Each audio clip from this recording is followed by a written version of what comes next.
Buenas tardes a todos y a todas, bienvenidos, bienvenidas a la presentación del libro Conducir al Capital a cargo de Delfina Rossi. Queremos agradecer a Gabriel Rafat, que va a ser el moderador en esta presentación, a la secretaria de Extensión Laura Franchelli de Humanidades, al decano Francisco Camino Vela y por supuesto a todos los integrantes de Casa Patria Neuquén, que como siempre están colaborando para que esta presentación pueda ser posible, y a todos ustedes que nos están acompañando. La verdad que para nosotros es un orgullo estar trabajando en forma conjunta, en distintas charlas, en seminarios, en cursos y demás. También un día especial porque nos enteramos los números del INDEC. Y en la tierra de la vaca muerta, del petróleo, del gas, en la tierra en que están centradas las expectativas nacionales y también latinoamericanas, el 40% de la población de la provincia de Neuquén está en el conglomerado Neuquén-Plotier, que es pobre. Tiene del 36 al 40% respecto al semestre anterior, y el 11% hay una extrema pobreza. ¿Qué quiere decir esto? Que no se pueden satisfacer sus necesidades básicas. Pero cuando nosotros hablamos de porcentajes, no nos damos cuenta de la dimensión que tienen estas cifras. Hoy en la provincia de Neuquén, 37.000 habitantes más o menos tiene San Martín de los Andes. Así que es pensar, para equiparar, que toda la población de San Martín de los Andes está en la extrema pobreza. Si hablamos de desocupación, son 45.000 personas que equivaldrían a la población de Cutralcó y Plaza Vínculo, que tiene alrededor de 48.000. O sea, como para que podamos plasmar, ¿no?, esos datos que estamos recibiendo así en porcentajes y duros de lo que estamos viviendo y qué consecuencias sociales nos van a dejar toda esta política. Y bueno, y la verdad que también es un aliciente grande para nosotros que en estos últimos meses estamos recibiendo a dos economistas, Julia Estrada y ahora Delfina Rossi. Y Delfina ya estuvo en Neuquén en el año 2018. Ella nos estuvo acompañando en una jornada que hicimos sobre el petróleo. El petróleo es también cosa de mujeres. Y en esa ocasión pareciera que la historia se repite. Era la época de Macri y bueno, y yo leía lo que decíamos en ese momento y también, o sea, las similitudes que había, ¿no? En ese momento el gobernador era Gutiérrez y decíamos que Gutiérrez era el mejor alumno de Macri. También estamos viendo como ahora lamentablemente también Rolando Figueroa se está alineando con Milei, votándole todas las leyes. Y en ese entonces también Macri había prometido la construcción de 30 jardines de infantes y el hospital norpatagónico. Como Macri no los hacía, el gobierno de la provincia de Neuquén dijo: nosotros vamos a hacer los jardines de infantes. El hospital norpatagónico todavía no se terminó y los 30 jardines de infantes los hizo el gobierno de Alberto. Ahora están ante este recorte de las obras nacionales en la provincia, también nos han recortado muchas obras y rutas nacionales. Y también el gobierno provincial sale a decir de que las vamos a construir los vecinos, que no importa. Seguramente van a pasar estos años y tampoco van a estar hechas esas obras. Entonces, esta idea que a veces está presente en esta sociedad neuquina, como que somos una isla, que nuestras decisiones no dependen del gobierno nacional ni del proyecto de país. Neuquén es una isla, es un país casi independiente, no es cierto. Y lo vemos en todos, digamos, estos indicadores. Así que para nosotros es un orgullo hoy estar en esta mesa, que esté presentando este proyecto, este libro, este primer libro de Delfina, Gabriel Rafat, que él ha sido desde el inicio de Casa Patria un colaborador disertante también de algunos de nuestros seminarios y colaborando permanentemente en el diseño de nuestros cursos. Así que se me han caído los anteojos. Me sacaron la mesa y me movieron el esquema. Bueno, Gabriel es profesor y doctor en Historia, es docente de Historia Social y Política de la Facultad de Humanidades, es columnista de opinión política en medios regionales y, por supuesto, ha sido y es y seguirá siendo colaborador de Casa Patria Neuquén. Nosotros creo que tenemos que tomar una responsabilidad que nos corresponde a cada uno, a cada una en este momento, y es seguramente abrir el pensamiento, hacer acciones conjuntas que nos lleven otra vez a recuperar la patria. Y bueno, y Delfina Rossi, es una militante. Le contaron de que cuando ella nació había un cartelito que decía bienvenida compañera peronista, o sea, desde la cuna. Y bueno, y para nosotros realmente es un honor tenerla a ella hoy mostrándonos su primer libro.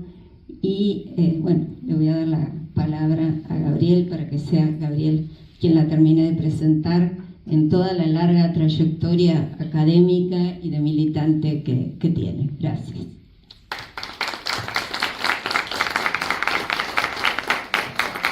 Buenas tardes. Ante todo, agradezco a Instituto Patria y a la Facultad de Humanidades a través de su Secretaría de Extensión por esta actividad y por permitirme participar en la presentación del libro de Delfina.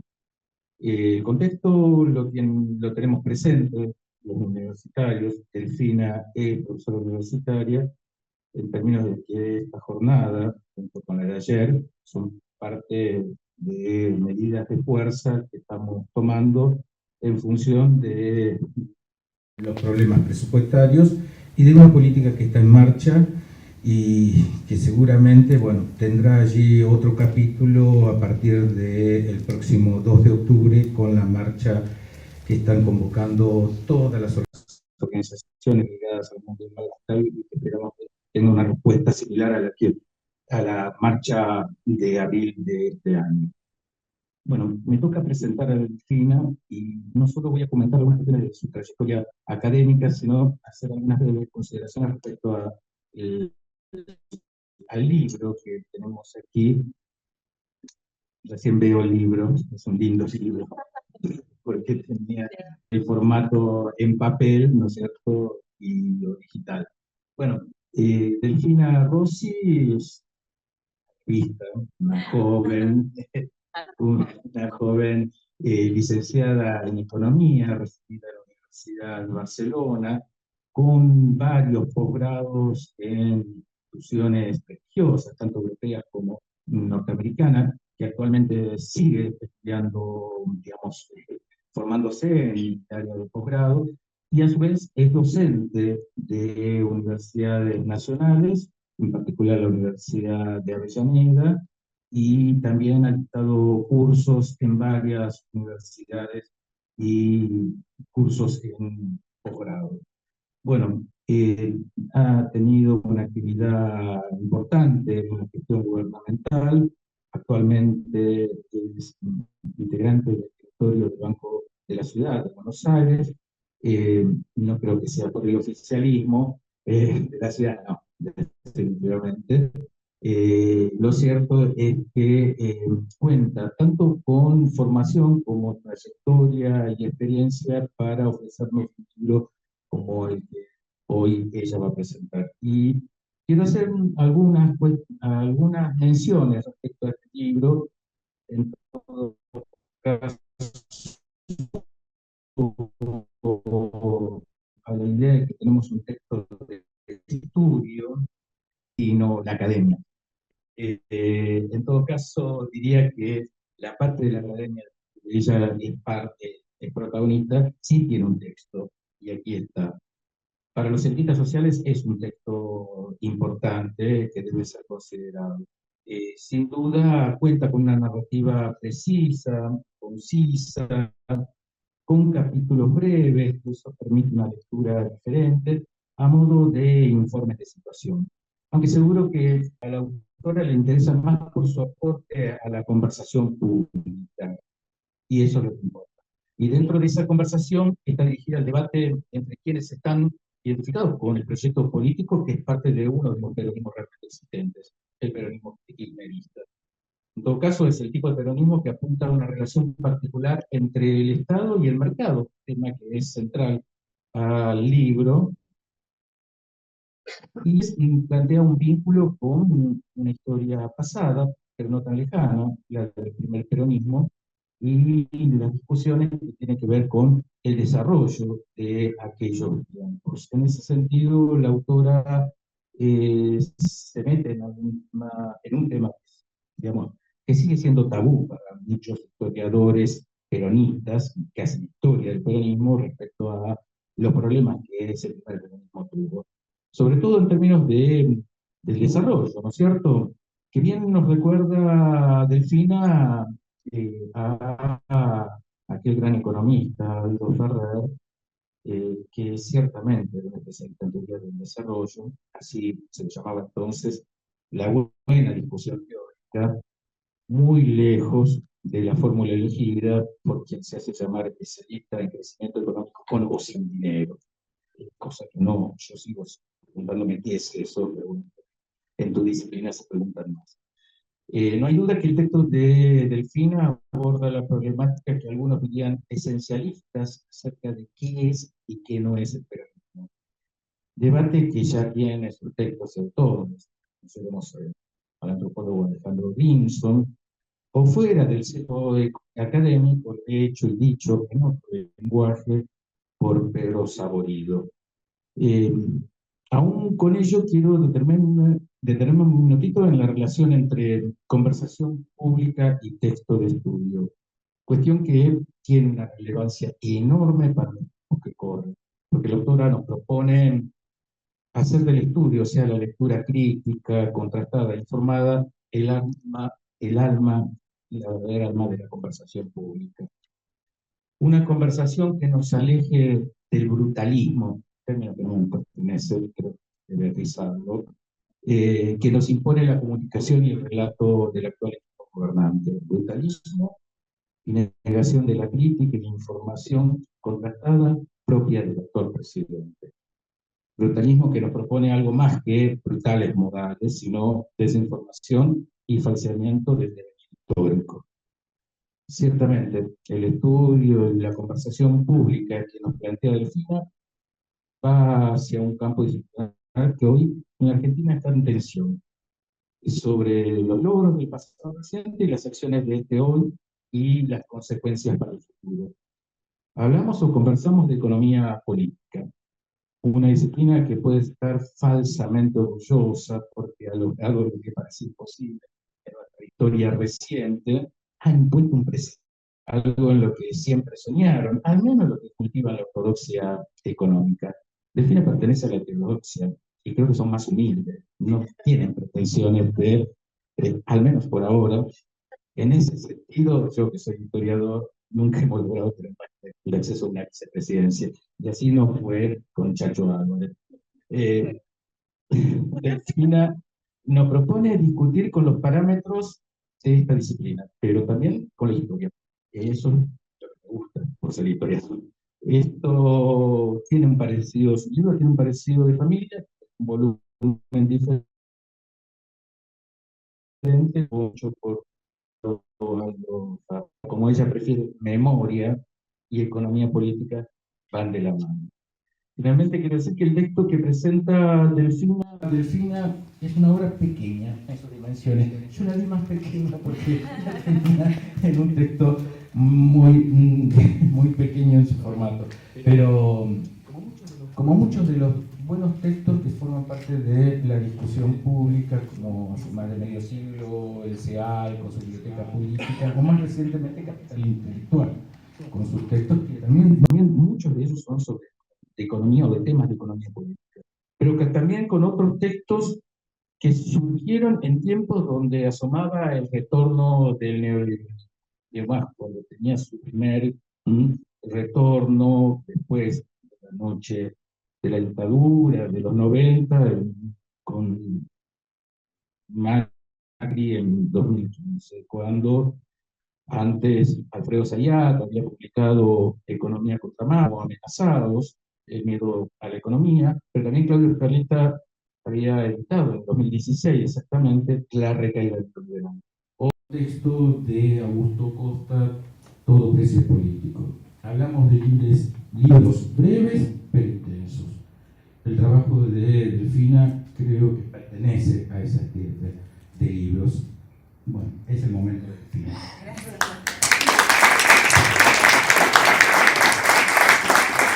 Bueno, con muchas expectativas para el público, pero voy a hacer acá. Ambos dos, muchísimas gracias por la presentación. Voy a hacer acá lo que normalmente hago en varios lugares, que es hablar de política, de coyuntura, de línea, y voy a usar de excusa el libro, porque no sé si me sale tan bien hablar así como autora, así que voy a hablar como compañera, como militante, que es un poco lo que sé hacer.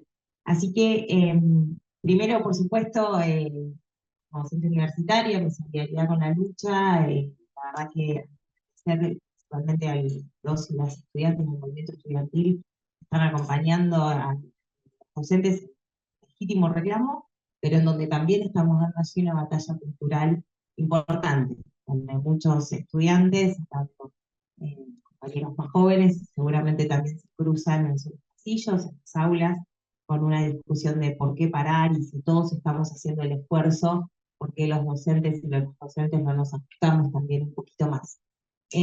Y un poco me parece que de eso estamos hablando acá, ¿no? Esta idea que tanto ha calado y cala también en nuestra comunidad universitaria y en universidades públicas y en universidades públicas de conurbano, donde el laburante o primera generación universitaria hace el esfuerzo por ir a laburar, te mira y te dice, che, vos también te podés ajustar un poco, y cómo hacemos para que esa lucha sectorial no sea sectorial, ¿no? Sea general, sea global, y podamos utilizar la excusa de esa lucha para dar el debate profundo de en realidad acá no nos estamos afectando todos, ¿no? En realidad acá, mientras está aumentando un 52% la pobreza, mientras 2 de cada 3 niños en la Argentina son pobres, los que tienen AL30, los que compran bonos del Estado, los que están apostando en la timba financiera, les está yendo muy bien. Entonces me parece que no solamente hay que hablar de pobreza, sino que lo que hay que hablar es de desigualdad, y hay que hablar de redistribución, y hay que hablar ahí de doctrina justicialista, que es justicia social, ¿no? No hay un poco que dejar de declamar las banderas del peronismo en un vacío, que es un poco lo que intento humildemente contribuir acá, sino decir, bueno, estas banderas cuando fueron bien expresadas y cuando fueron bien utilizadas, que yo creo que su mayor esplendor reciente, los gobiernos kirchneristas, bueno, ¿cómo hacemos para a partir de esa experiencia retomarlas y hacerlas brillar de nuevo, llevándolas a soluciones concretas a la mayoría de la población, ¿no? De nada sirve cantar la marcha si después no podemos hacer una transformación efectiva de lo que necesita nuestro pueblo. De nada sirve decir justicia social, sí, si después no ganamos la batalla cultural y la gente cree que la justicia social es un robo, como dice Javier, ¿no? Un poco es cierto que menciono sobre eso. Es curioso, ¿viste? Que nombraste todos autores varones. Sí. ¿Lo pensaste? No por lo que nos cuesta a nosotras, digo, simplemente para resaltar, y es más, yo las compañeras mujeres con las cuales me han acompañado en Amor Sorora, digo, Mercedes Alessandro, Lucía Silmi, Estefanía Pozo, que son compañeras economistas que escriben, normalmente escriben, ¿no? Lucía Alessandro, economía feminista, Lucía Silmi, la economía de los cuidados, Estefanía Pozo, su libro se llama No sos vos estúpida, es la economía, y un poco me atreví en esto de que en lugares como que no estamos siendo muy bienvenidas las mujeres, a hablar de la macro, a hablar de qué pasa con los dólares, a hablar de los dólares de todo, hablar de la desigualdad. Eh, y a veces es un poco incómodo, ¿no? Porque no es que estamos muy, no es que nos llaman de todos lados a hablar de estas cosas, ¿no? La otra día me hacían una entrevista y me decían, no hay economistas mujeres. Pero bueno, hay un montón, no sé, gritamos menos para los streams de la época, ¿no? Gritamos menos para salir en algún lado, pero bueno, somos varias, y tenemos cosas interesantes para decir sobre la discusión nodal que se está dando hoy en el país, que es qué hacemos por esto del Estado, ¿no? Por eso me parece que si bien yo empecé a escribir esto antes de un poco, voy a confesar, de retomar los discursos y la acción de la enfermedad institucional, con la necesidad que creo que tiene nuestro movimiento político de empezar a escucharla y releerla y entenderla al nivel que se merece una pensadora nacional, lugar donde también es importante llegar, no casualmente. Digo, siempre son los pensadores nacionales, eh, ¿no? Eva acompañando a Perón, y después, recién ahora estamos viendo la función de Eva en el sindicalismo, la función de Eva en la conducción de los trabajadores, no solamente como un brazo de Perón en la relación con la CGT, sino ella como dirigente sindical, ¿no? Eh, entonces, un poco repensarla a Cristina y darle, humildemente, empezar a darle ese lugar en la historia, o intentar contagiar a otros y a otras para que puedan poner el pensamiento nacional de Cristina en su lugar. Y en eso, bueno, le ganan las elecciones. Claramente dije, bueno, retoquemos el libro porque hay algo que yo no la estaba viendo. Veía esto de la avanzada contra el pensamiento kirchnerista en esto de un peronismo más plástico, un peronismo condescendiente, un poco de lo que hablábamos de ciertos gobernadores, un peronismo que en el nombre del pragmatismo todo lo puede, algo que a mí como militante peronista me deja en un lugar muy incómodo, me deja en un lugar en donde perdemos la representatividad con los dirigentes, ¿no? Los Sciollis de la vida, por decirlo mal y pronto, pero en donde al mismo tiempo, yo decía Nancy, soy hija de una familia peronista que se fue en los 90 del peronismo. ¿Sí? Mi viejo se fue al sector privado, mi mamá tuvo una experiencia más fuerte en el prepaso, Chivo nunca fue al prepaso, nunca estuvo en eso, mi vieja sí, eh, pero en donde me encuentro en esta situación de por qué tenemos que abandonar nosotros esa batalla y entregarles el peronismo nuevamente, ¿no? Entonces, un poco más, estando Cristina, teniendo la conducción de Cristina, un poco la necesidad de poder reinterpretar y buscar, no nostálgicamente, lo mejor que nos pasó, no quedarnos en esa nostalgia, sino también encontrar allí los fundamentos de cómo se expresa la suerte de actualización doctrinaria hacia adelante, para salir a pelearla, no para quedarnos en el uy, ¿te acordás cuándo? Sino un poco aprender de ese proceso y ofrecer nuevamente un sueño, del pueblo argentino. Que eso, yo creo que frente a tanto dolor que hablábamos de las cifras del INDEC, bueno, lo que nos falta es pensar en un sueño, ¿no?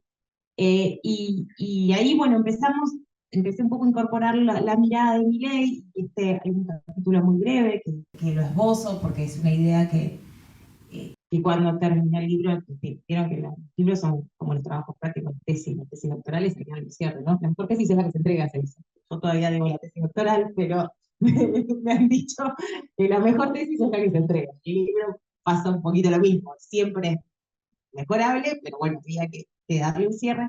Hice un breve capítulo que se llama No sos vos, es tu celular, y habla un poco de esto que Cristina dice, que es el cambio cultural que estamos viviendo en términos de comunicaciones, es como la imprenta de Gutenberg, y es un cambio no solo en términos de comunicaciones, sino en términos de subjetividades, de representación, de identidades, de quién soy yo, quién es el otro, cómo nos conectamos, y eso obviamente está transpirando en la esfera política y ha permitido que se conformara una identidad, una identificación, un sujeto, que es esto de anarcocapitalista, como un apoyo popular real, ¿no?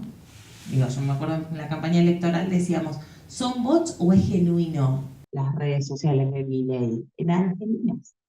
No había como en un momento la campaña de Trump o en un momento la campaña de Bolsonaro solamente un armado de inteligencia artificial, etcétera, acompañado por el liderazgo de Elon Musk en su presencia en X, en la plataforma, pero es genuina la gente que lo militaba, que lo apoyaba, que lo divulgaba. Entonces, eh, ¿a qué voy con esto de no sos vos, es tu celular? Eh, Ahí hay un cambio no solo en las comunicaciones, sino en la forma de producción económica, y eso nos obliga a pensar cada vez más esto de cómo actualizamos la doctrina peronista, ¿no? Ahí es una breve mención al libro de Yanis Varoufakis, que lo recomiendo mucho, que se llama Tecnofeudalismo, está ya en castellano en las librerías de acá, no sé si alguno lo habrá visto. Yo fui alumna de Varoufakis, por eso tengo como una debilidad, se ve, pero es quien fue el ministro de Economía de Grecia, cuando hicieron un referéndum para no pagar la deuda. Después, ese referéndum, bueno, fue medio complejo porque el gobierno mismo dijo una cosa y después dijo otra y se va al infierno. Pero es un intelectual de, que tiene raíces en términos de pensamiento histórico desde el materialismo histórico, ¿no? Utiliza el materialismo histórico como herramienta de entendimiento de los movimientos capitalistas en el mundo.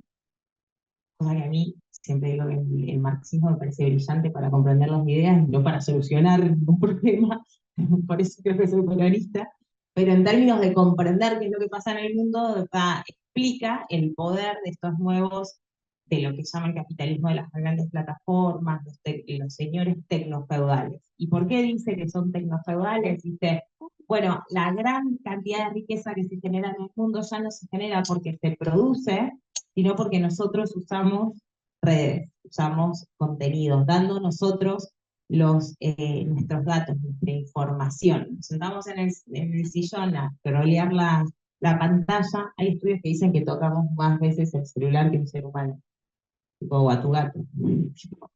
Es así como de dramático el límite, no nos damos cuenta, ¿no?, de lo alineados que estamos. Bueno, y dice entonces, ahí cuando vos en realidad le pones a Google Maps dónde querés llegar, todo lo que te parece gratis, en realidad estás tirando un flujo de información que sirve para hacer Big Data, que sirve para decirte a dónde querés ir, cuáles son tus preferencias, etcétera, etcétera, ¿no? Eso bueno, todas las fotos, la información, todo lo que subimos, supuestamente sintiéndonos protegidos en una nube que no está en una base de datos en la Argentina, que no sabemos a dónde viaja esa información. Y además, particularmente la Argentina tiene poca noción de lo que es la protección de datos y de información, ¿no? La cantidad de estafas bancarias que hay tiene que ver también con que la gente entra fácilmente en esto. Ay, me llamaste, no sé qué, te paso la plata. Que como que estamos poco entrenados para el nivel de supervisión digital que nos supone el mundo. Pero no me quiero ir al tema de la desigualdad, voy a volver a esto de no todos le estamos pasando mal, y la primera imagen de los estudiantes que nos dicen, ajustémonos todo un poco, ¿sí? Se van entendiendo la idea, voy a volver. Entonces, lo que dice Varoufakis es, el mundo está cambiando, la acumulación del capital está cambiando, ya no se necesita producir y mercados para que se hagan los mega ricos cada vez más ricos. Y este mecanismo no es a partir de la apropiación de la plusvalía del trabajador, digamos, en términos capitalistas, sino que tiene que ver con directamente que te cobro a partir de datos, a partir de que te cobro el consumo, a partir de lo que te cobra Spotify, etcétera, todo el consumo que tienen las grandes redes. Y eso hace, como además eso se hacen cada vez más grandes, ¿no? Los Apple, los Microsoft, los Amazon, los Mark Zuckerberg, los Meta, etcétera, y los chinos también tienen sus plataformas, etcétera, etcétera. Esa acumulación de capital tiene una correlación con lo que pasa en el mundo de las finanzas, que además, como lo que digo, si cada vez los que tienen plata son menos y van a poner inversiones en activos más seguros que les dan más plata, y el sistema financiero les permite hacer y retroalimentarse en eso, en la famosa foto de Wall Street que hizo el otro día Milei, digo, porque como dice Cristina, todo tiene que ver con todo, digo, va y se saca la foto en el centro del poder económico mundial. Bueno, estamos en un proceso donde cada vez la política vale menos, los estados valen menos frente a esta, Varoufakis dice, tecnofeudalismo. Intermon Oxfam, que es un ejemplo importante, dice, habla de un nuevo sistema oligarca global, ¿sí? Entonces, claro, en ese mundo, Milei sí la vio y dijo, acá es el fin del Estado. Y tiene, nosotros creemos que es un loquito, algunos creen que es casual, y no, y tiene mucha coherencia. Cuando uno mira, yo opinaba, vieron que Milei votó en contra, Milei no, la Argentina, votó en contra de la nueva Agenda 2030 de Naciones Unidas, que ahora se llama la Agenda del Futuro. Algo que no sé si alguno es abogado o abogada, pero que los abogados que trabajan conmigo estaban muy preocupados porque nuestra Constitución le da a esos acuerdos internacionales rango constitucional. Entonces, quedarte afuera de esa agenda de protección de derechos humanos es hasta contradictorio con el marco constitucional que tenemos. Ahí se me escapa un poco esa parte, pero sí, él habla de no ligarse con el globalismo, con todas las imposiciones, etcétera, etcétera, y termina así votando con Corea del Norte, con Rusia, con Venezuela, en contra de un intento, porque además es declamativo, digo, de un intento donde dicen, che, reduzcamos las emisiones, cuidemos el medio ambiente, cuidemos a los niños, o sea, ahí de nuevo, 2 de cada 3 niños de la Argentina son pobres, ni siquiera, 90, bueno, teníamos la Declaración de los Derechos de Niños y Adolescentes acá, hasta nos sacan de ese marco de protección de poder litigar contra el Estado por la falta de responsabilidad en darle respuesta a los menores. Digo, no sé cómo vamos a hacer eso.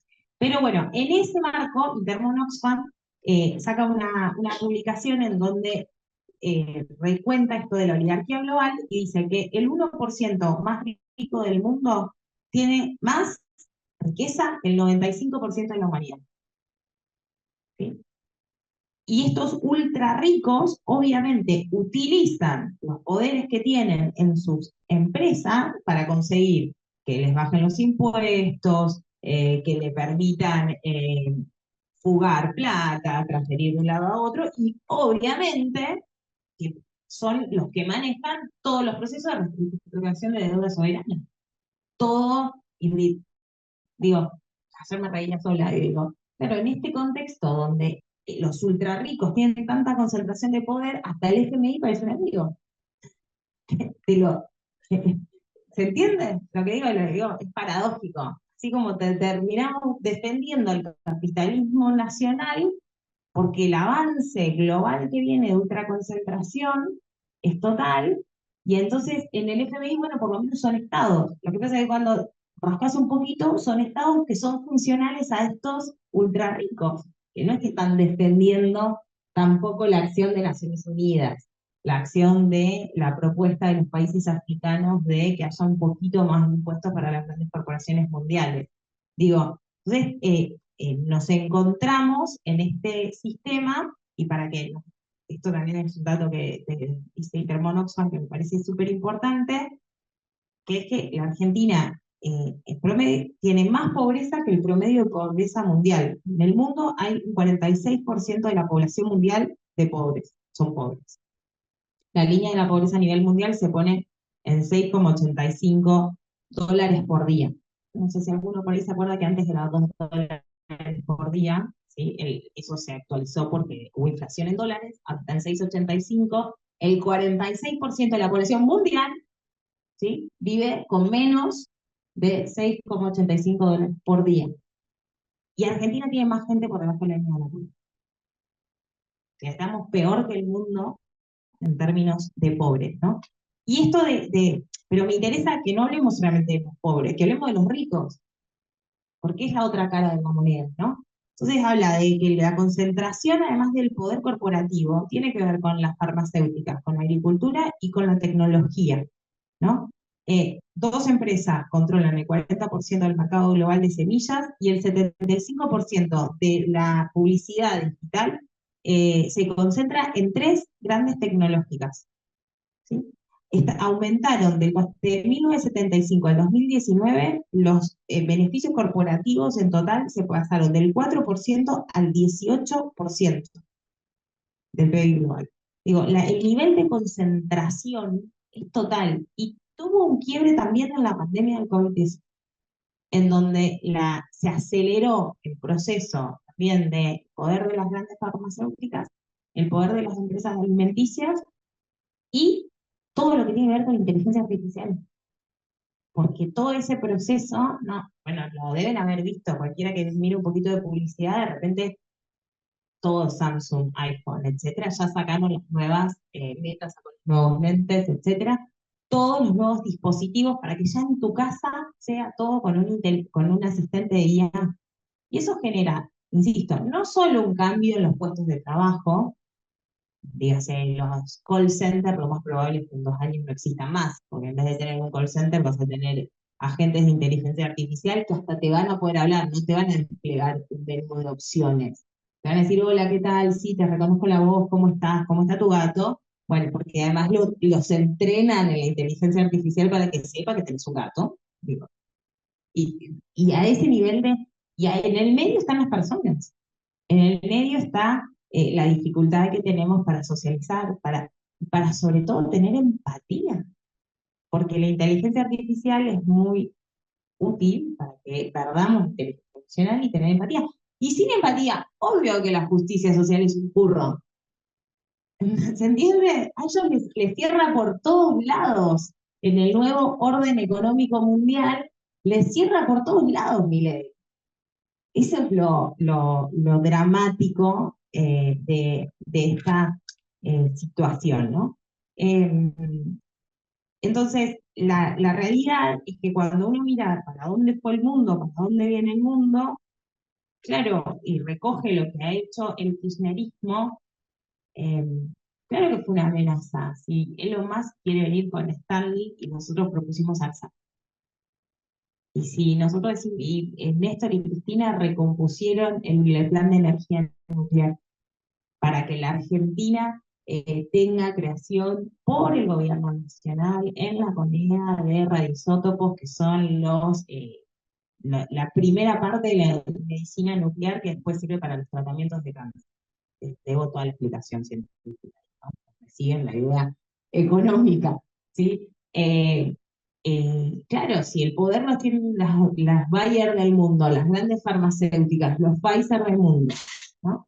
Claro, ¿cómo no va a molestar un gobierno que diga queremos tener a CONICET y queremos tener la vacuna del COVID de origen nacional con los científicos nuestros?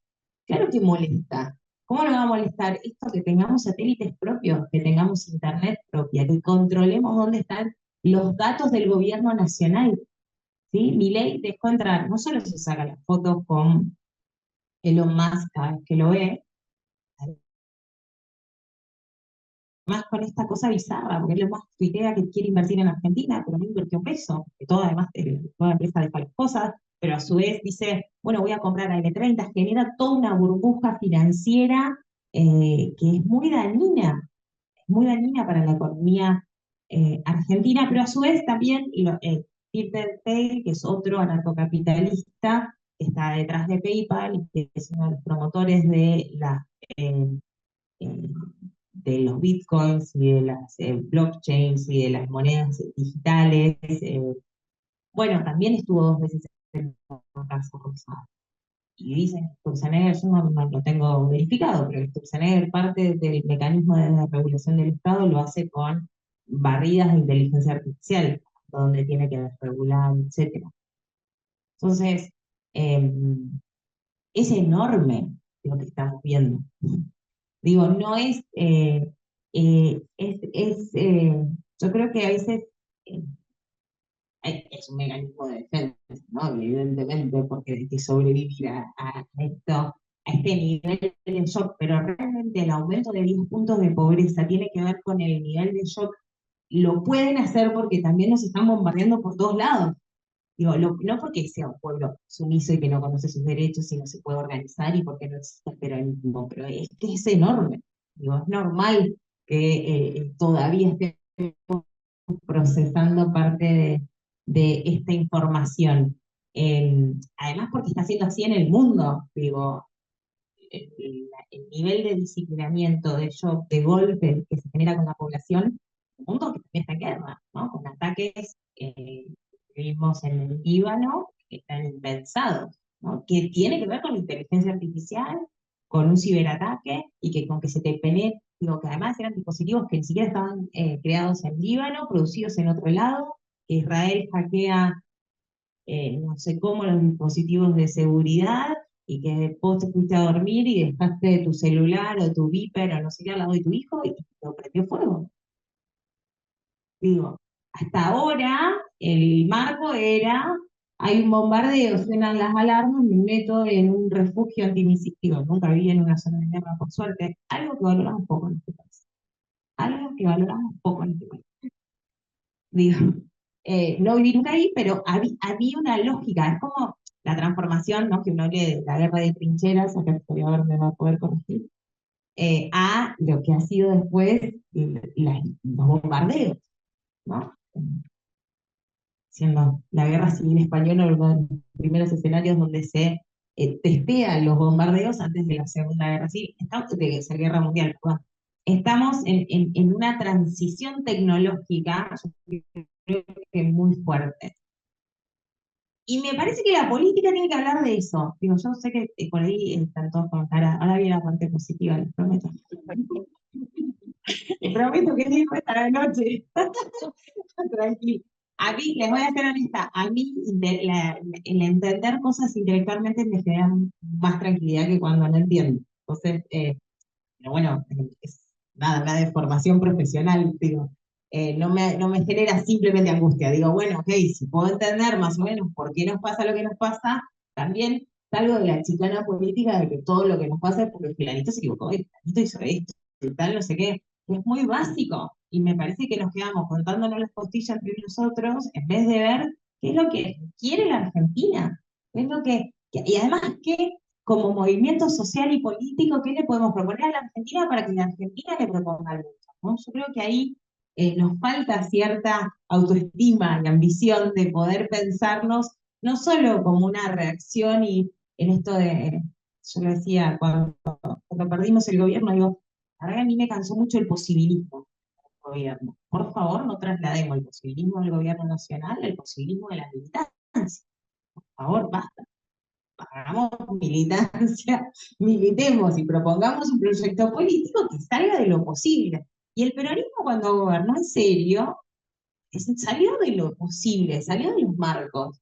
¿Sí? Cuando Perón dice, bueno, los trenes son nacionales, bueno, un plan quinquenal, un plan trienal, cuando Néstor y Cristina dicen necesitamos un ministerio de planificación, cuando se planea en ARSA, ni hablar todo el proceso petrolero, del cual ustedes saben mucho más que yo, etcétera, etcétera, hay una idea de correr los límites. sobre ese Estado chiquito que los 90 nos habían dejado. Entonces acá me parece que es indispensable pensar que todos esos son, como viene avanzando estos nuevos oligarcas en el mundo, pero que nosotros tenemos que ser capaces de correr los límites, porque si no, además, la democracia se lleva puesta, porque una democracia de baja intensidad como la yankee, una democracia simplemente para que ellos puedan hacer sus negocios, no es una democracia. La democracia que no le da respuesta, ¿no? Que no garantiza la... ¿Cómo van a hacer nuestros conciudadanos para votar si vamos a tener nenes que van con hambre a la escuela? No se puede votar sin pensar. O sea, es así de simple, esto no va a ser democracia si nosotros no proponemos algo superador, quienes podemos y tenemos la responsabilidad nos ponemos a construir ya la alternativa. Si no, cada vez tenemos más capas de personas que no pueden pensar no se puede pensar si estás durmiendo. ¿Qué vamos a decir? Que la culpa la tuvieron las familias de los barrios populares que lo votaron a Milei queriendo que les vaya un poquito mejor cuando él fue un gran estafador. Parece que la responsabilidad la tiene solamente Milei, y la libertad avanza en lo que está pasando hoy en la economía y en el pueblo argentino. ¿Sí? Sí o sí necesitamos entender quién es el responsable de esto, porque la gran mayoría de las personas, y el número de hoy lo constata, votó creyendo esto que repetía Milei con Fantino, de el ajuste lo va a pagar la casta. Es interesante porque ahí dice también lo va a pagar el Estado y no el sector privado. Y ahí nosotros, yo creo, esta es mi propuesta en esto de conducir y tal, solo tenemos que explicar que el Estado somos nosotros. Claro. Ah, viste que lo pagó el Estado es la jubilación, el Estado son los sueldos de los docentes, el Estado es la luz, el Estado es el gas, el Estado es que haya o no inversiones para que las rutas funcionen y no te mueras en la ruta, el Estado es que haya seguridad y que los policías cobren bien, el Estado es que tengas medicamento y que, por ejemplo, si hubiesen planificado, hubiesen hecho algo bien, hubiésemos tenido las vacunas del dengue, que ni para el sector público ni para el sector privado, hay hoy ya en Buenos Aires, digo, eso es el Estado. El Estado somos todos. Eso ahí tenemos que dar esa batalla cultural, porque él se instaló con esta idea de que el Estado simplemente es el Estado ineficiente.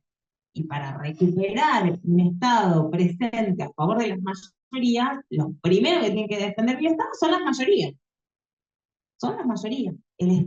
Después podemos discutir, estuvo mal, las salitas de salud de los barrios no son suficientes, correcto. Esto no es suficiente. Y ahí me parece que para discutir las ineficiencias o las deficiencias, sobre todo, lugares en donde no llegamos a ese estado como nos gustaría, también tenemos que discutir los que no pagan impuestos.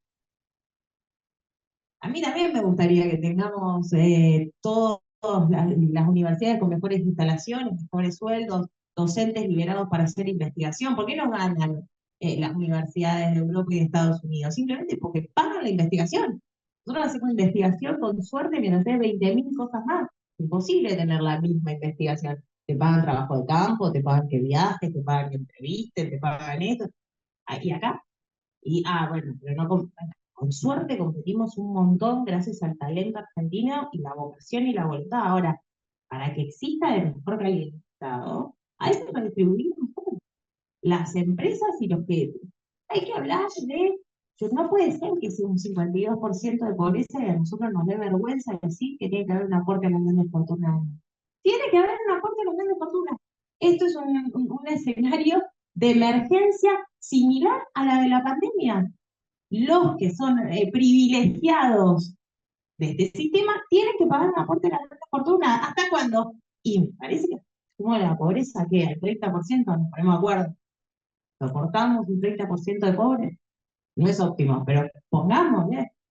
Y al mismo tiempo hablemos de que tiene que haber un impuesto a la herencia a nivel nacional y que las grandes corporaciones no pueden disponer de esto. Y el blanqueo, no hay impuestos al blanqueo.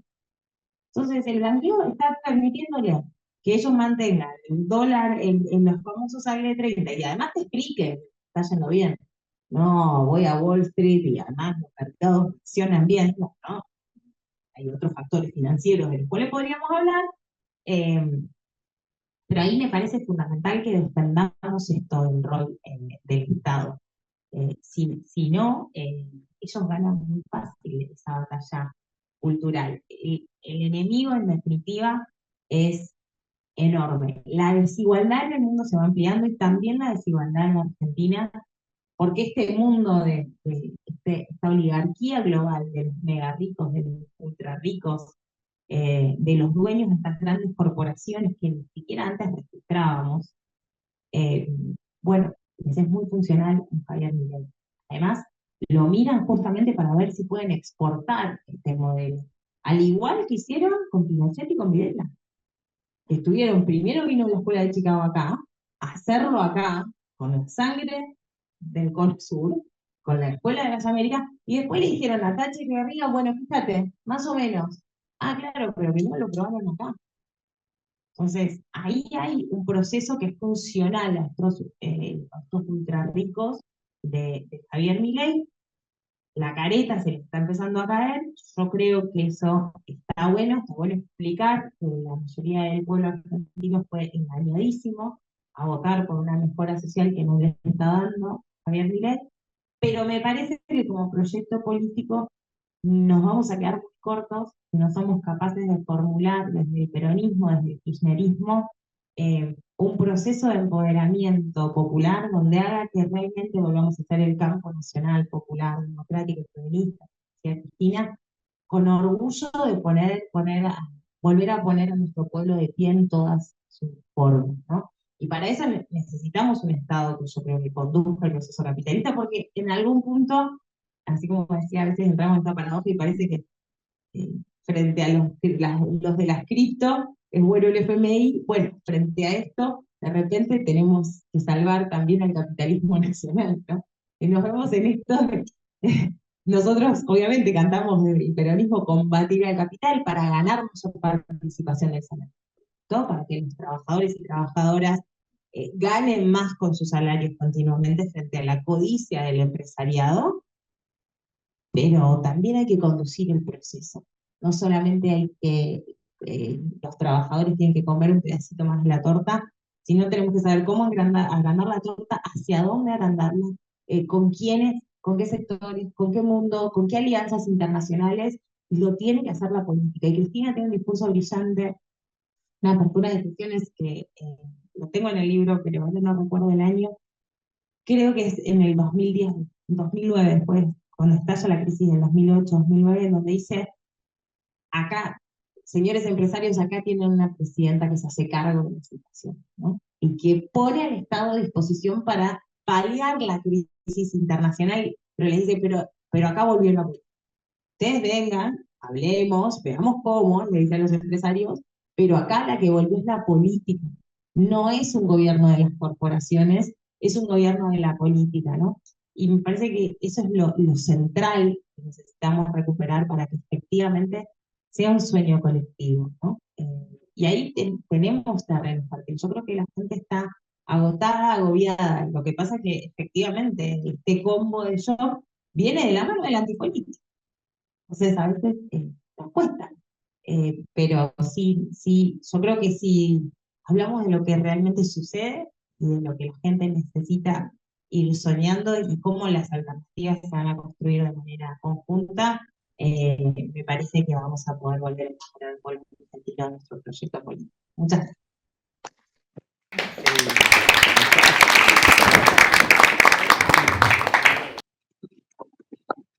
Gracias, Valentina. Bueno, pasamos a una ronda de conversaciones, de preguntas, perdón, para conversar. Así que, bueno, quien esté atento a alguna pregunta o quiera hacer un comentario, es el momento.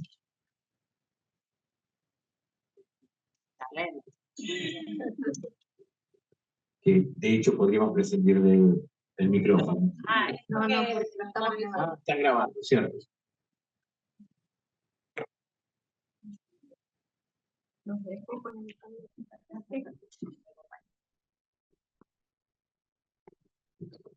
tal? Buenas tardes. Mi nombre es Rubén Gómez.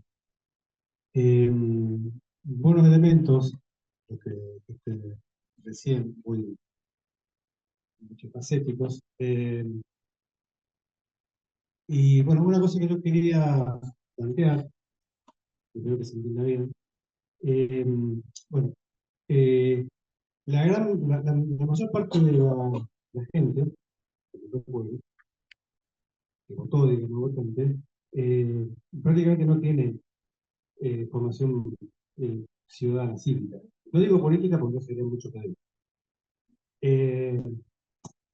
Para dar un ejemplo concreto, a mis alumnos yo, en el debate del aula, les decía que el voto tenía que ser político.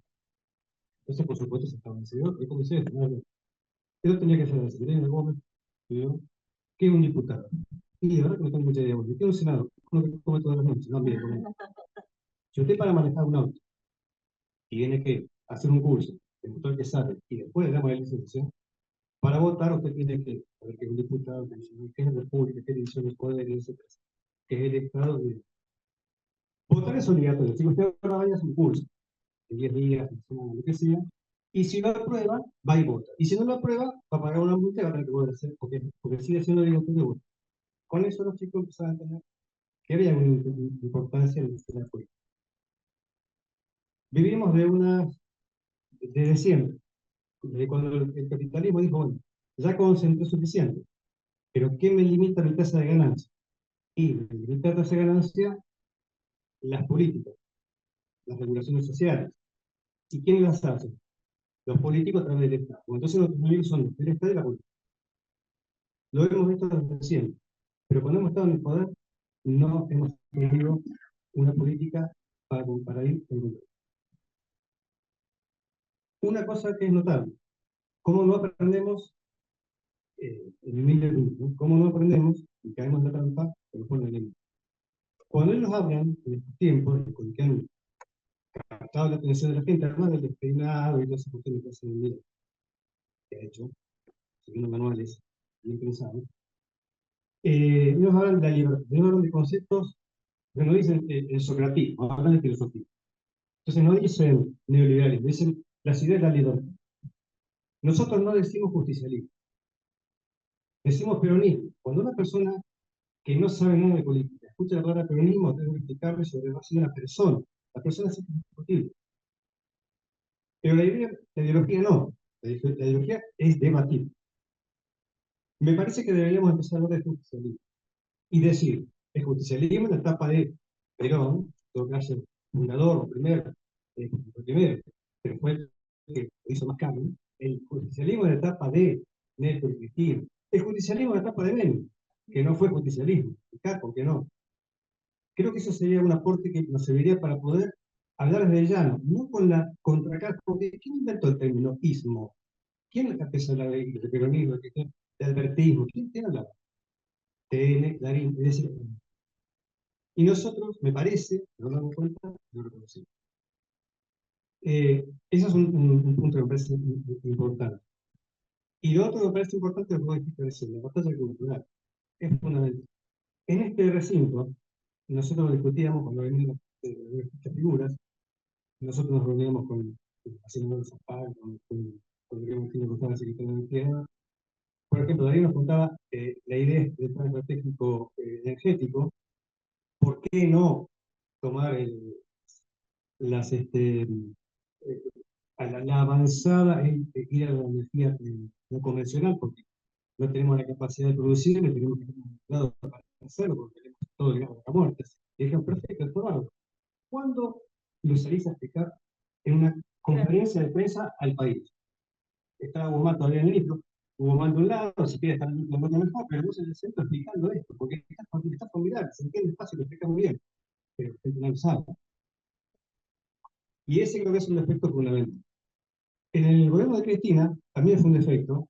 Se dio cuenta, creo que al final, cuando, no recuerdo cómo se llama el filósofo, pero fundó la Secretaría de Crecimiento Nacional. Creo que porque se empezó a ver, perdón, porque se empezó a ver que la gente estaba en sintonía totalmente opuesta a lo que era la realidad. Si escuchame, te hiciste la casa con una propiedad, te compraste el auto con el propio auto, y decís, yo siempre trabajé, yo siempre me rompí el que me tenía que romper, acá no hay ningún mérito político del gobierno. Entonces uno le decía, o sea que vos antes eras un mago de miércoles, porque si no conseguías las cosas, dejás el auto y ¿por qué ahora sí?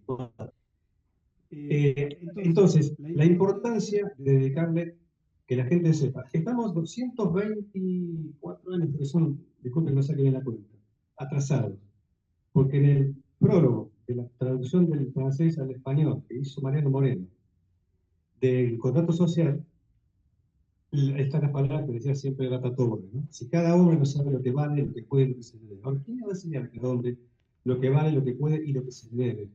Que el Estado somos nosotros. Que una forma de que el gobierno, sin ahogar una empresa y fomentar a la pequeña empresa que da trabajo, le pueda dar salario, le pueda dar ingreso, más salario a una persona, subsidiando el transporte, subsidiando de las energías. Le hicieron creer frente a nosotros, estando en el gobierno nosotros, le pudieron hacer creer a la gente que el subsidio era una mala palabra y no una forma de ingreso igualador, para que no sea 27 veces la diferencia ahora entre el salario más alto, ingreso más alto y el ingreso mínimo.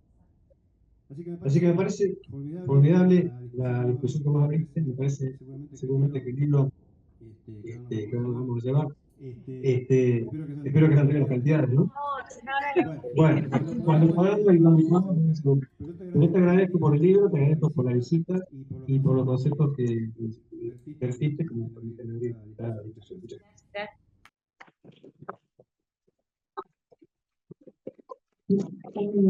Un aporte acá de lo que decía el compañero, ¿no? Cuando estuvo Erika Alcaño, nos contaba que en Francia hay dos padrinazgos.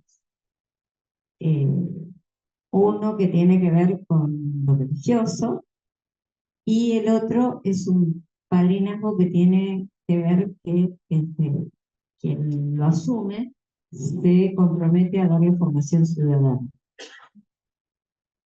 Como un ejemplo, ¿no? Algo que nos resultó bastante novedoso. Quizás, bueno, haya que insistir un poco también en eso. No quiero monopolizar, pero Marcelo Diamant, como no es como es uno de los grandes del estructuralismo latinoamericano, que es estructural, de dificultades que tenemos para generar valores, etcétera. Tiene un texto muy lindo que es los fundamentos de economía para la Argentina, que dice como por qué la economía tiene que ser bien explicada en en la secundaria. Como que es parte de la economía de la educación ciudadana, porque si no, esto de toda la inflación es monetaria, ¿no? Siempre que emitís vas a generar inflación. El otro día me cansé y me dije, bueno, escúchame, anda a explicarle a Nixon antes de la salida de Bretton Woods, que tenía el oro, ¿no? Y tuvo que emitir dólares para generar que el mayor crecimiento de la economía de Occidente después de la Segunda Guerra. ¿Qué tiene que ver la emisión con, o sea, en el margen puede ser, pero si vos necesitas crecer, depende de dónde venís, etcétera, necesitas ponerle aceite a la economía, que es el circulante, pesos que circulan para que se genere la actividad. Claro, tenés un problema de pesos que además generaste una brutal recesión. Obvio que te lloran los pesos, pero porque viste la economía, ¿no? Pero esas cosas tan básicas de dónde viene la inflación, qué pasa con la inflación, de educación financiera, ¿no? Más ahora que tenemos el tema de ludopatía, qué quiere decir, por qué si Mercado Pago te ofrece 2 millones de pesos haciendo un clic y no te dice a qué tasa, lo más probable es que te esté robando, porque no te está anunciando a qué tasa, y por ahí te conviene ir a un banco y sacar personal o pagar en cuotas, diferencia de cuotas, cuotas sin interés. Y nivel de endeudamiento que vamos a tener también de las clases populares va a ser importante en el mal sentido. Lo fuera durante el macrismo, que palió un poco el hecho de que se pudieran sacar créditos ANSES para salir de las cuevas, pero que después la gente hipotecaba su jubilación y su aguache, etcétera, etcétera, ahora la multiplicidad de formas de financiarte disponibles en un clic son peligrosas, ¿no? Y los pibes y las pibas además se informan mucho más por un TikTok o por un YouTube sobre esto, donde hay un límite finito con todo lo que tiene que ver con inversiones que son de ludopatía. Entonces, esa patología social de falta de empatía, de me aíslo, estoy solo con mi pantalla, además estoy angustiado, depresivo, ¿no? Otro dato que salía esta semana, que es el aumento de los índices de suicidio, de los suicidios también en el tren, todo tiene que ver con una sociedad que cada vez está más y más enferma, ¿no? En la UNLP que estuve ayer con las compañeras de La Plata, sí que van 3 suicidios, el último de la Facultad de Psicología. Y los estudiantes diciendo, bueno, necesitamos educación, digamos, sistemas de salud mental, apoyo, pero sumate a la lucha de los docentes, porque si no tenemos un sueldo para los docentes, entonces es grave la situación y me parece que, eh, que también hay que hablar de los temas incómodos. Yo creo que es eso, que no es que vuelve un gobierno peronista y aumenta la UH y se termina la pobreza. Es más complejo. Y además, si no, yo algo sí creo que eh, no vale proponer un año de 50-50, como conseguimos en los gobiernos justicialistas que decían compañeros. La propuesta tiene que ser sostenerlo en el tiempo. Tenemos que sostener en el tiempo la participación de los salarios en el producto para mejorar de forma estructural las condiciones de vida de la mayoría. Lo tenés que sostener en el tiempo. Digo, durante los próximos 10 años tenemos que querer que los salarios sean como mínimo el 40% del salario en el producto. 40, 45, 50, pero no pueden bajar de un mínimo como bajó en el 76, en la dictadura el 35% de participación del salario en el producto, bajó en la crisis del 2001, bajó en la crisis del 2018. Digo, siempre las crisis ajustan por los salarios, por los trabajadores y dejan en un piso. Nosotros necesitamos aumentar eso y sostenerlo en el tiempo. Para eso se necesita ventilación, se necesita programas de inversiones, programas energéticos, infraestructura, y que los que la tienen que construir. No va a ser mágico. Eso también es como, te la llevaste arriba y tomamos un préstamo del FMI que se jugó la misma cantidad y la estamos pagando entre todos. Mientras que unos poquitos son los que se llevaron el equivalente y lo tienen en dólares en guaridas fiscales, en paraísos fiscales. Digo, no es justo. Por eso es importantísimo revisar y revisar el tema también de la deuda.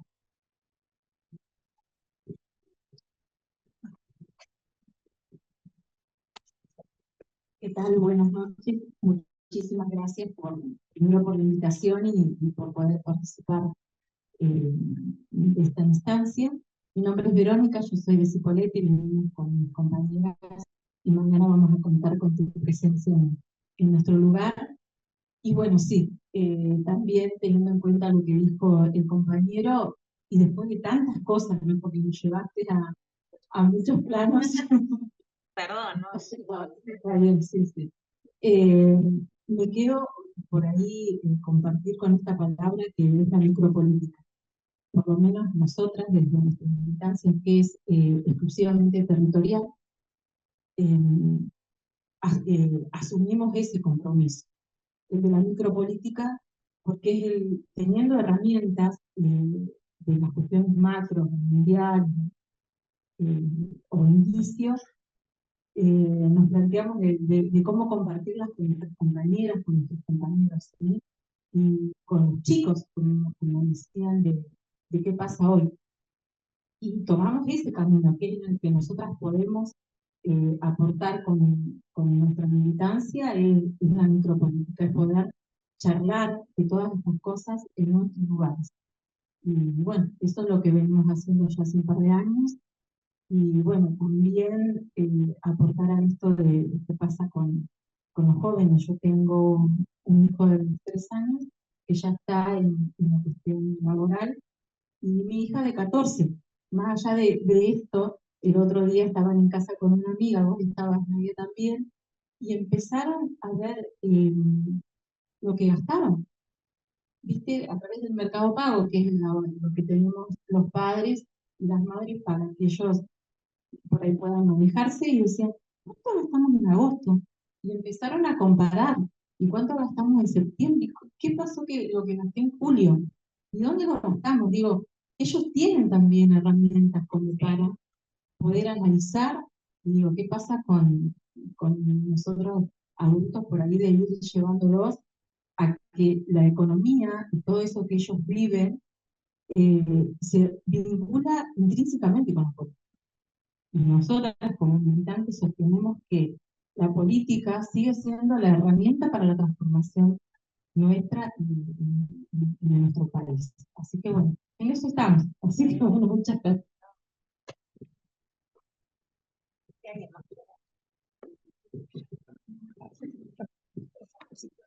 Tenelo vos.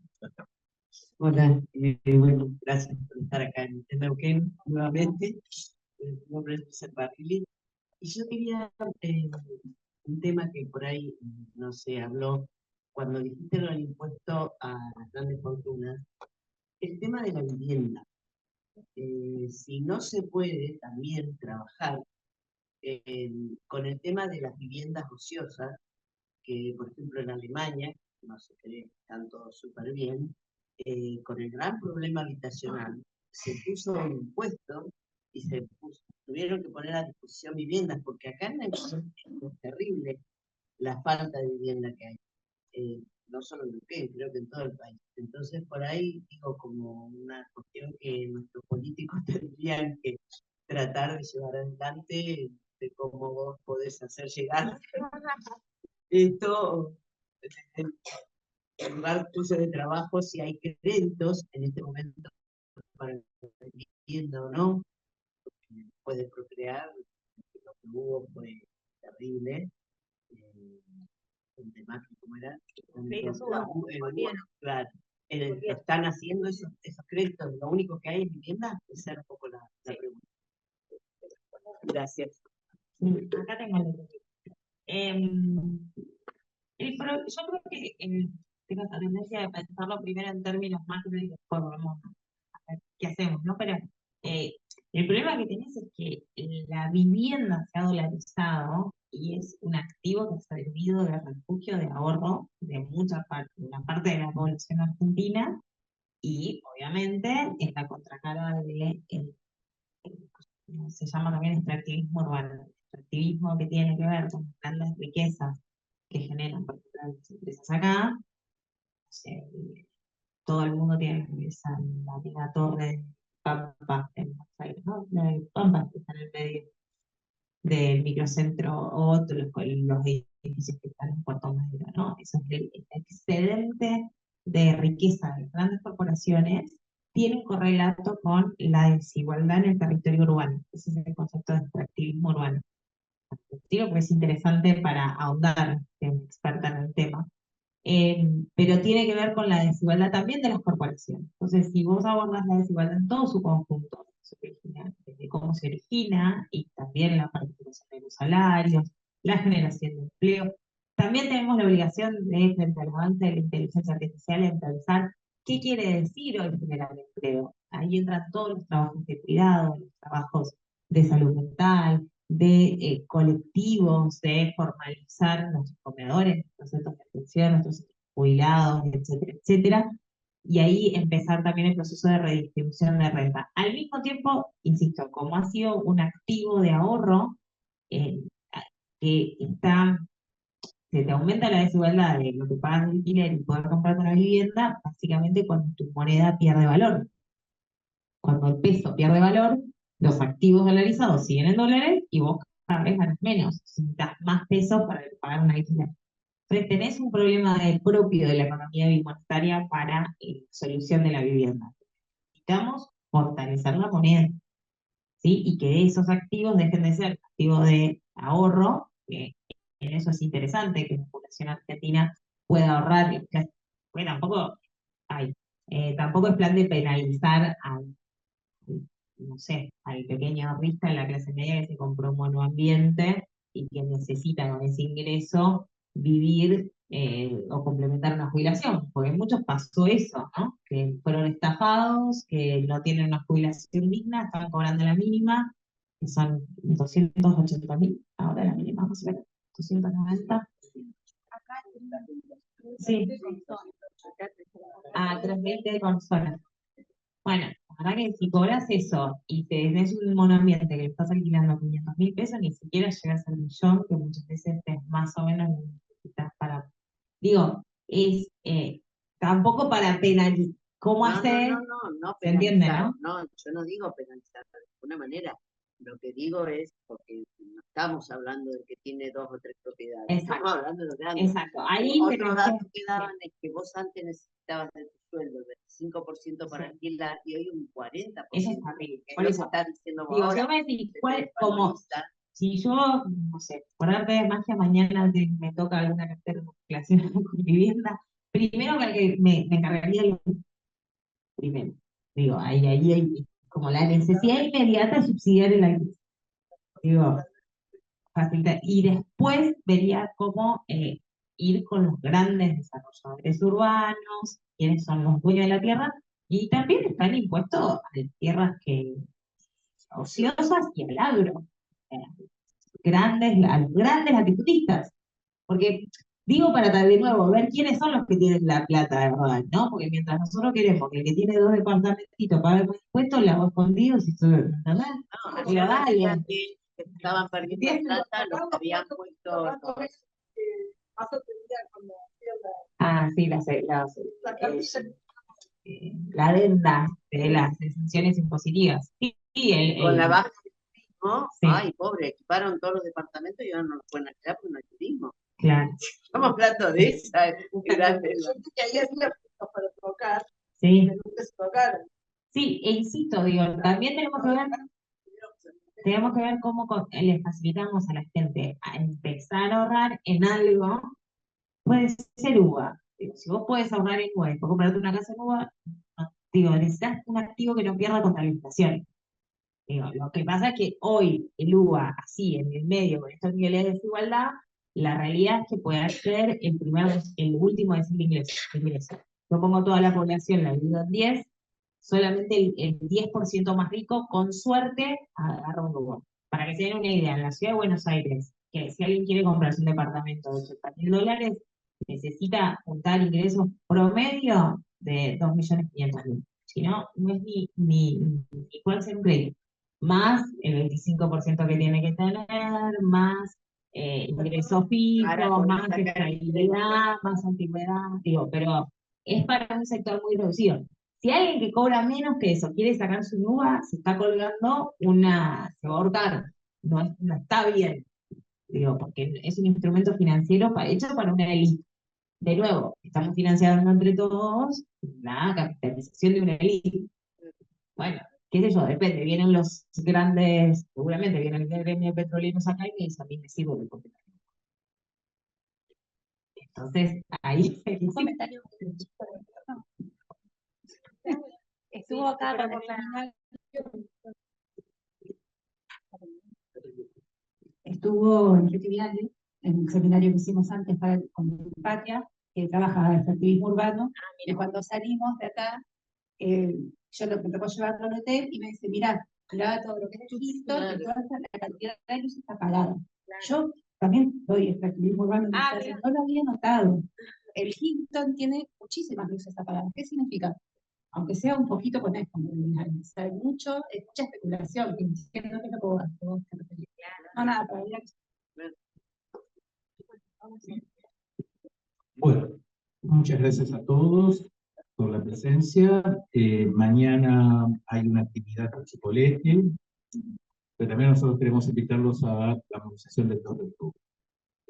Es muy importante la asistencia para marcar aquí este antes y después respecto a las políticas hacia la universidad, pero también hacia, digamos, nuestra construcción como Argentina. Y bienvenido el debate que Delfina nos propone, porque nos está proponiendo un debate un poco más radical de que muchas veces radicalizar las posiciones y los contenidos, por sobre todo. Y gracias Delfina, gracias Nancy, gracias aquí Laura por, digamos, la Secretaría de Extensión de la Facultad. Bueno, gracias a todos y gracias Laura una gran compañera en esta lucha. Y bueno, también nosotros queremos invitarlos, como pasa en Patria Neuquén, el domingo se hace la peregrinación a Centenario, se conmemora, digamos, alusivo a la Virgen de Luján. Cristina es una devota de la Virgen de Luján, y nosotros lo que creemos es que realmente esas balas no salieron porque fue la Virgen de Luján quien hizo el milagro y la protegió. En este momento de desesperanza, nos parece importante estar en esa peregrinación. Y bueno, y les decimos también que si alguno de ustedes no puede ir, ahí hay una urna afuera para que pongan el pedido o la gratitud que le quieran hacer a la Virgen de Luján, y lo llevamos el domingo. Para conseguir el libro va a estar en Libracos. Va a estar en Libracos, sí. Y ya debería de estar. Sí.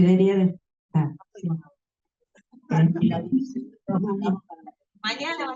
Bueno, y para la peregrinación nos juntamos a las 8 de la mañana. ¿Cuál es la dirección? Albardón y la ruta.